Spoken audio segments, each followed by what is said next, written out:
and warn him against doing battle with our band. If he persist, we will punish him with death, and if he prove peaceable, we will make peace with him." They righted on this wise, till Allah Almighty caused the morn to dawn, when mounted the twain, and drew up for battle fain. And Sharrkan was going forth to the plain, but behold, more than one half of the Franks dismounted, and remained on foot before one of them who was mounted, till they reached the midst of the battle plain. Sharrkan looked at that horseman, and lo, he was their chief. He was clad in a surcoat of blue satin, and a close-ringed mail shirt. His face was as the moon when it rises, and no hair was upon his cheeks. He had in hand an Indian scimitar, and he rode a sable steed with a white blaze on brow, like a dirham. And he smote the horse with heel till he stood almost in the midst of the field, when signing to the Moslems, he cried out in fluent Arab speech, "Ho, Sharrkan! Ho, son of Omar bin al-Nu'man!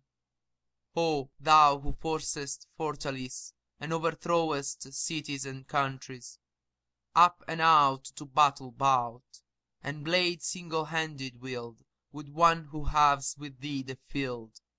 Thou art prince of thy people, and I am prince of mine, and whoso overcometh the adversary, him let the other's men obey, and come under his sway."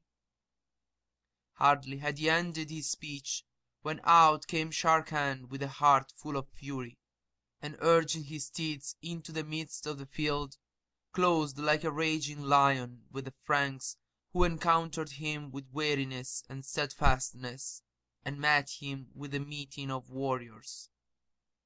Then they fell to foining and hewing, and they stinted not of onset and offset, and give and take, as they were two mountains clashing together, or two seas together dashing.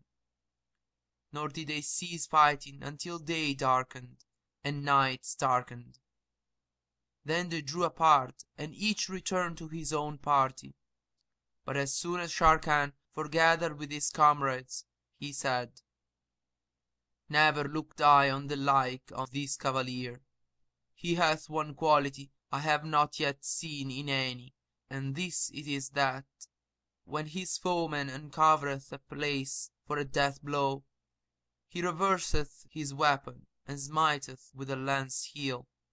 In very deed I know not what will be the issue twixt him and me, but 'tis my wish that he had in our host his like, and the like of his men." Then he went to his rest for the night, and when morning dawned, the Frank came forth and rode down to the mid-field, where Sharrkan met him, and they fell to fighting and to wheeling, left and right, and necks were stretched out to see the sight, nor did they stint from strife and sword play and lunge of lance with main and might, till the day turned to night, and darkness overwhelmed the light. Then the twain drew asunder, and returned each to his own camp, where both related to their comrades what had befallen them in the duello. And at last the Frank said to his men, "Tomorrow shall decide the matter." So they both passed the night restfully till dawn, and as soon as it was day, they mounted, and each bore down on other, and ceased not to fight till half the day was done. Then the Frank bethought him of a ruse, first urging his steed with heel, and then checking him with the rein, so that he stumbled and fell with his rider. Thereupon Sharrkan threw himself on the foe, and would have smitten him with the sword, fearing lest the strife be prolonged, when the Frank cried out to him, "O Sharrkan, champions are not wont to do thus. This is the act of a man accustomed to be beaten by a woman." When Sharrkan heard this, He raised his eyes to the Frank's face, and gazing steadfastly at him, recognized in him Princess Abrizah, with whom that pleasant adventure had befallen him in the convent. Whereupon he cast brand from hand, and kissing the earth before her, asked her, "What moved thee to a deed like this?" And she answered, "I desire to prove thy prowess afield, and test thy doughtiness in tilting and jousting.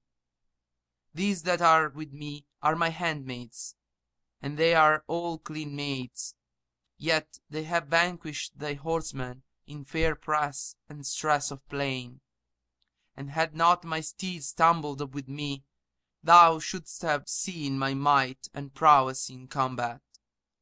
Sharrkan smiled at her speech and said, "Praise be to Allah for safety and for my reunion with thee, O Queen of the Age." Then she cried out to her damsels to loose the 20 captives of Sharrkan's troop and dismount. They did as she bade, and came and kissed the earth before her and Sharrkan, who said to them, "It is the like of you that kings keep in store for the need hour." Then he signed to his comrades to salute the princess. So all alighted and kissed the earth before her, for they knew the story. After this, the whole 200 took horse, and fared on night and day for 6 days' space, till they drew near to Baghdad, when they halted, and Sharrkan bade Abrizah and her handmaids doff the Frankish garb that was on them. And Shahrazad perceived the dawn of day, and ceased saying her permitted say. End of Section 16 of the Book of 1000 Nights and a Night, Volume 2. Recording by Filippo Joachim.